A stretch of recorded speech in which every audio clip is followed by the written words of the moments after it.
La semaine du pain pour nous est un moment crucial et important pour l'économie nationale. Nous avons voulu simplement lancer deux messages. Le premier message destiné aux consommateurs, pour leur dire que c'est possible que le consommé local soit consommé sénégalais par la panification, par le pain. Nous aimerions comprendre aujourd'hui que tous les consommateurs devraient saisir cette occasion pour venir déguster tous les différents types de pain avec les déclinaisons en chocolat, en thon, pour voir que c'est possible qu'avec nos céréales, le mil, le maïs, le fougnon, qu'on peut utiliser ça. Donc c'est possible qu'ils viennent pour comprendre la valeur nutritionnelle de ces produits-là. C'est pourquoi vous avez vu au niveau des stands comme le CNDN qui parle de la nutrition. Donc pour nous, c'était ça le message. Et l'autre partie, c'était par rapport à l'État du Sénégal. L'État du Sénégal, pour le dire comme message, que ce que nous voulons, que vous comprenez qu'on ne doit plus parler de slogan. Quand on parle de souveraineté alimentaire, ça ne doit plus être un slogan. Ça doit être par des réalités. Nous avons travaillé avec le BOSS. On a sorti un programme qu'on appelle import-substitution. C'est-à-dire que nous allons réduire, nous ne pouvons pas bloquer les importations du blé parce que le consommateur aime toujours le pain, la baguette française. Donc nous voulons faire un travail, ce qu'on appelle import-substitution. C'est-à-dire aujourd'hui, on réduit les importations en le remplaçant par le mil et le maïs. Et pour cela, il faudrait qu'une nouvelle politique agricole qui va permettre que aujourd'hui les rendements en mil qui sont très faibles actuellement puissent se développer afin qu'on puisse avoir des rendements très élevés sur le mil et le maïs afin de réduire les coûts, le prix, l'accessibilité. Et tout ce qu'on est en train de faire, c'est pour dire au l'État, au moment où vous êtes en train de faire 0% de taxes sur la farine de blé, vous êtes en train de taxer les farines locales. Donc ce que nous voulons, que ça s'arrête. Si maintenant le pain est un produit social, la déclinaison sociale doit se faire au niveau de ce que nous consommons.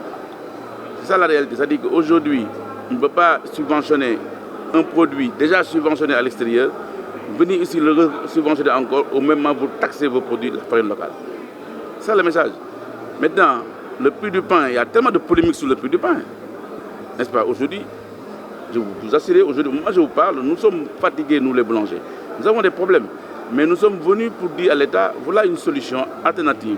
Si vous voulez dire aider seulement l'État, les consommateurs, mais prenez ce pain comme social, comme dans des pays maghrébiens, ce pain peut coûter même 50 francs.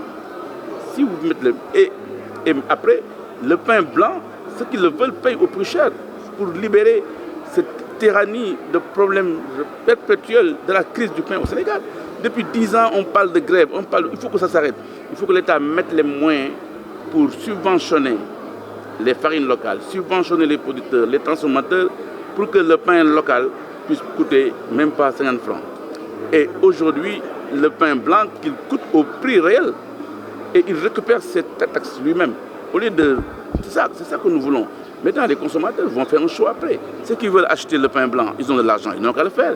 Ceux qui veulent acheter le pain composé, comme vous avez goûté, ils vont acheter ça à 50 francs, à 100 francs, maximum. Mais chaque année, les boulangers sont dans des problèmes. On nous impose, aujourd'hui, on nous impose le prix du pain. Mais c'est homologué, c'est pas normal. C'est ça qui pose problème.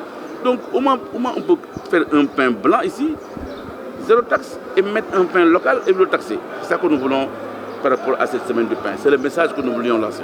La fiscalité, nous avons dit aujourd'hui que le ministère des Finances doit pouvoir prendre quand même sa responsabilité. Il a écrit un document pour dire simplement que la farine de blé, 0% de TVA. Nous lui demandons de décrire sous cette phrase la farine de blé et les farines locales, 0% de TVA. C'est ce que nous demandons. Et c'est facile à faire, c'est ça. Mais vous savez, tout à l'heure, même le secrétaire général Ousmane Bey l'a bien dit. Si nous faisons la politique import-substitution, je donne un exemple. Nous sommes en train d'importer 800 000 tonnes de blé. Si nous importons, bloquons 20%, c'est 160 000 tonnes. Imaginons 160 000 tonnes de notre céréales, le mil, le maïs combiné, c'est minimum. Si nous prenons uniquement par rapport au prix du blé là-bas, c'est plus de 25 milliards de CFA au niveau des producteurs. Mais si on le prend au prix réel aujourd'hui de la farine, du prix du blé, du mil qui est à 500 francs, mais c'est plus de 100 milliards. Vous voyez ce que je veux dire?